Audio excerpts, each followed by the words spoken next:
નમસ્કાર, સમાચાર સાથે હું છું હિના। સમાચારમાં મહત્વના મુદ્દાઓ વિશે વાત કરવી છે ત્યારે સૌથી પહેલા રાજ્યમાં આઈએએસ અધિકારીઓના ચાર્જમાં જે ફેરફાર થયો છે તેનાથી બુલેટિનની શરૂઆત કરવી છે। તો 18 સિનિયર આઈએએસ અધિકારીઓની બદલી કરવામાં આવી છે।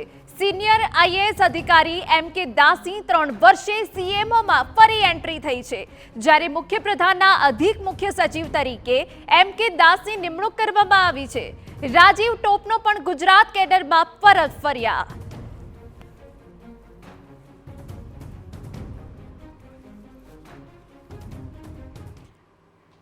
તો ધરખમ આઈએએસ અધિકારીઓમાં ફેરફાર કરવામાં આવ્યો છે। આની પાછળના મુદ્દાઓ અને કારણ શું હોઈ શકે, ત્યારે અમારા સંવાદદાતા કિંજલ મિશ્રા વધુ વિગત આપી રહ્યા છે। કિંજલ, વહીવટી તંત્રમાં બદલીઓ થવી એ સામાન્ય બાબત છે, પરંતુ આ વખતની બદલી ખાસ છે કેમ કે મંથન થયું અને સમય પણ લેવાયો। કિંજલ। जी बिल्कुल, मंथन थયું, समय लेवायो, रिव्यू लेवाया અને ત્યારબાદ અધિકારીઓની બદલી છે તે થઈ। 3 જે મુદ્દા હતા તેને ધ્યાનમાં રાખવામાં આવ્યા કે જે સક્ષમ અધિકારીઓ છે, કોઠા સૂઝવાળા અધિકારીઓ છે, તેમને મહત્વના પોર્ટફોલિયો આપવામાં આવે, તેના કારણે વહીવટી વિભાગમાં એક જે શિથિલતા છે તે દૂર થાય અને એક તીવ્રતા છે તે જોવા મળે। તેની સાથે જ વહીવટી વિભાગ છે તે મજબૂત થાય અને તેની સાથે જે નવી કેડર છે, કેમ કે જો આગામી 2 વર્ષની વાત કરવામાં આવે તો ગુજરાતમાં 3 થી 4 જે આઈએએસ અધિકારીઓ છે તે રિટાયર થવાના છે અને એક વેક્યુમ હતું તે સર્જાવાનું હતું। તો એક નવી કેડર તૈયાર થાય તે માટેનો પણ આ પ્રયાસ છે। તેની સાથે વાત કરવામાં આવે તો હંમેશા સરકારની જે છાપ હોય છે તે વહીવટી તંત્રના કામકાજ ઉપર આધારિત હોય છે, નિર્ધારિત હોય છે।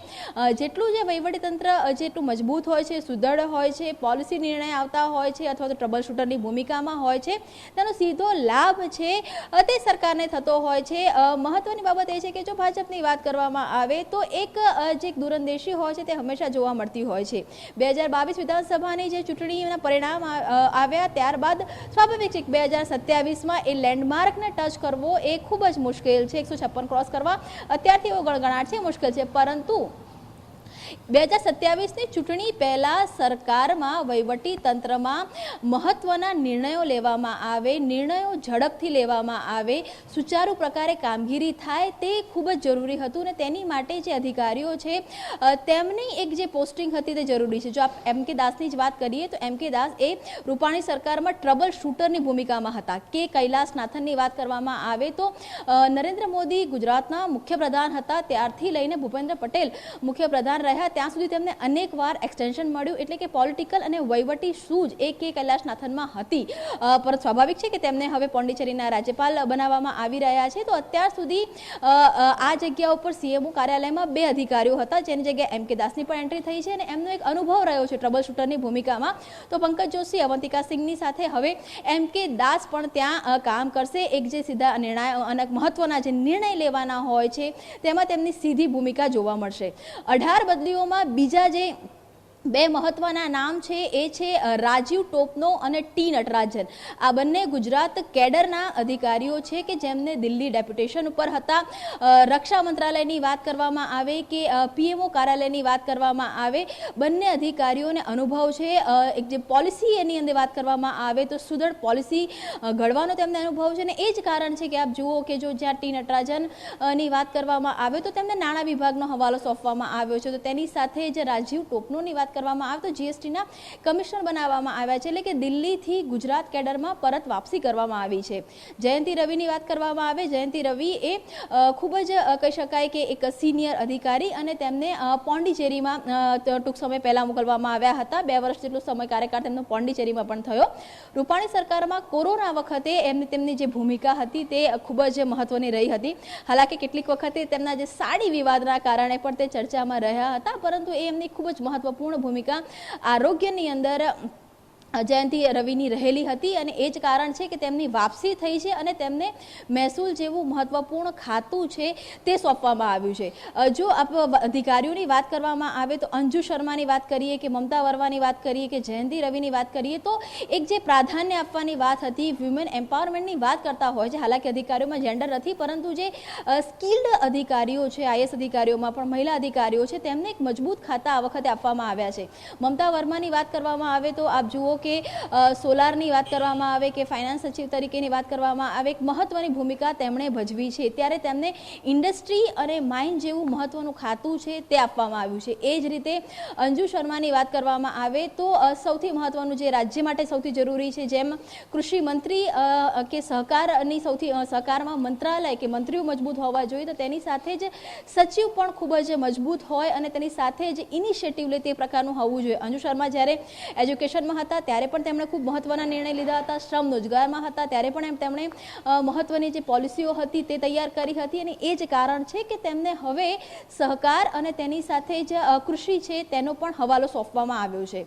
વિનોદ રાવની વાત કરવામાં આવે તો વિનોદ રાવની પણ એક બદલી છે તે આંખે વળગે એ તે પ્રકારની બદલી છે, કેમ કે વિનોદ રાવ છેલ્લા ઘણા સમયથી શિક્ષા વિભાગમાં હતા, સચિવ તરીકેની ભૂમિકા ભજવી રહ્યા હતા અને સામાન્ય એક ટેન્યુઅરની વાત કરવામાં આવે તો અધિકારીઓને 5 વર્ષનું ટેન્યુઅર હોય છે કે 5 વર્ષ પછી તેમની બદલી હોય છે તે થતી હોય છે, પરંતુ વિનોદ રાવના કિસ્સામાં આ પ્રકારની બદલી નહોતી થતી. અને તેનાથી પણ મહત્વનું કે હરણી કેસની અંદર હાઈકોર્ટ દ્વારા જે પ્રકારે સૂચના આપવામાં આવી હતી, જે પ્રકારે નિર્દેશ કરવામાં આવ્યા હતા, ત્યારબાદ એક માહોલ પણ એવો બન્યો હતો કે વિનોદ રાવને કદાચ રાજ્ય સરકાર છે તે સસ્પેન્ડ કરી શકે છે. હાલાકી સસ્પેન્શન નથી થયું, પરંતુ તેમને ઘણા ટાઈમ પછી સાઇડ પોસ્ટિંગ છે તે આપવામાં આવી છે. એ જ રીતે આપ જેપી ગુપ્તા જો તો જેપી ગુપ્તા ઘણા સમયથી નાણાં વિભાગમાં હતા કે જ્યાંથી તેમને હટાવવામાં આવ્યા છે. તો એક જે ધરખમ ફેરફાર છે તે આ વખતે જોવા મળી રહ્યો છે અને તેની સાથે માનવામાં પણ આવી રહ્યું છે, કેમ કે ઘણા જે ખાતા હતા એ ઇન્ચાર્જ તરીકે સોંપવામાં આવેલા હતા. તો આગામી સમયની અંદર હવે આગામી 3 વર્ષ માટે કે જે મિનિમમ અવધિ હોય છે સરકારમાં અધિકારીઓના બદલીને લઈને,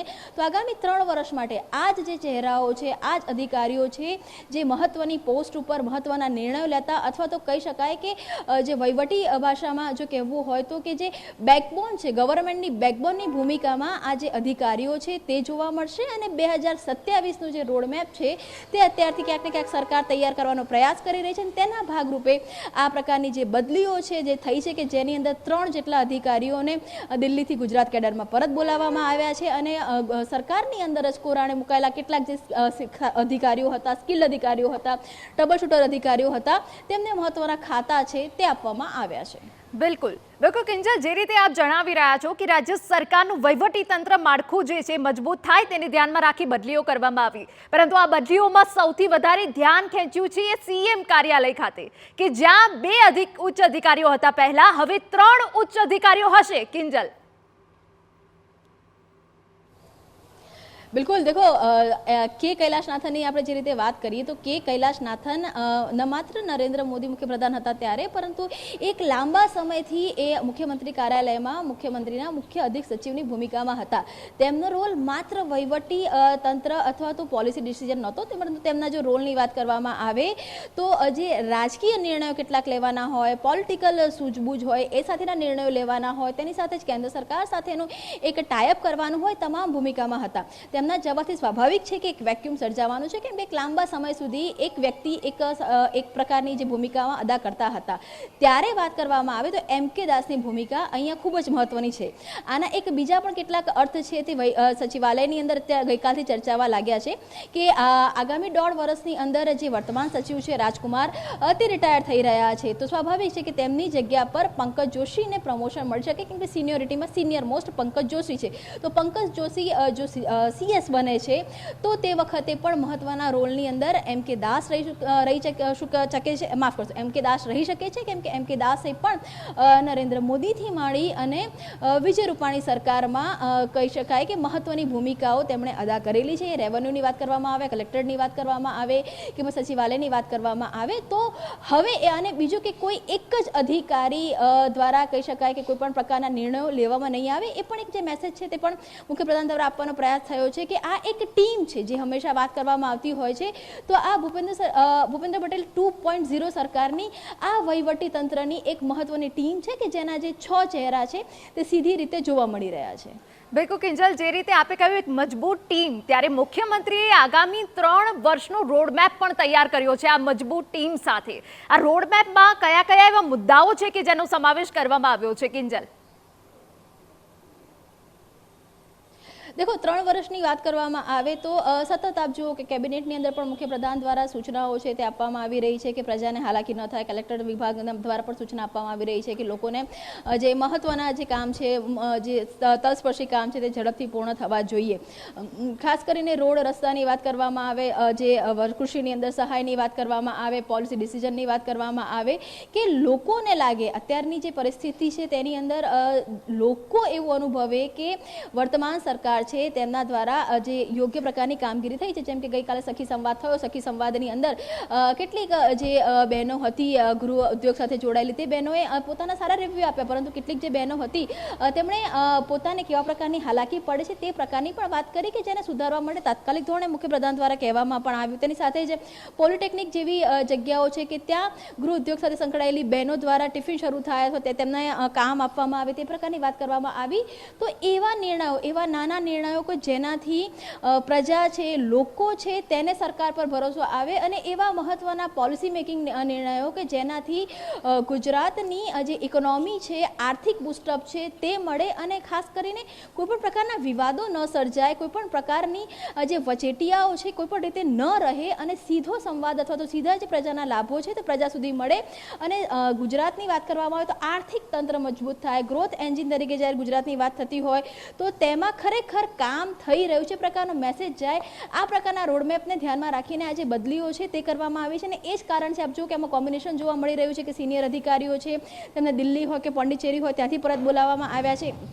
કેટલાક અધિકારીઓ છે કે એક એક્સપેરિમેન્ટના રૂપે પણ જે મહત્વના ખાતા છે તે આપવામાં આવ્યા છે, અને જે સિઝન્ડ અધિકારીઓ હતા તેમની જે વાપસી છે તે પણ કરવામાં આવી છે. અને આ તમામની અંદર એક પ્રયાસ, એક કલેક્ટિવ પ્રયાસ એ કરવાનો, એક બતાવવાનો પ્રયાસ છે કે જો તમામ વહીવટીતંત્ર હોય કે ભાઈ સરકારના મંત્રીઓ હોય એક સાથે બેસીને જો કામ કરે તો પ્રજાના કામ હોય કે પછી ગુજરાતના વિકાસની વાત હોય તે થઈ શકે. તે હેતુથી એ રોડમેપ દ્વારા આ આખા જે બદલીઓ છે તે અત્યારે કરાઈ હોવાનું માનવામાં આવી રહ્યું છે. બિલકુલ, આભાર કિંજલ વિસ્તૃત માહિતી બદલ. તો જે રીતે આ તમામ જે અધિકારીઓની બદલી કરવામાં આવી છે, આગામી સમયમાં વહીવટી તંત્રને મજબૂત કરવા માટેના પ્રયાસ કરવામાં આવ્યા છે.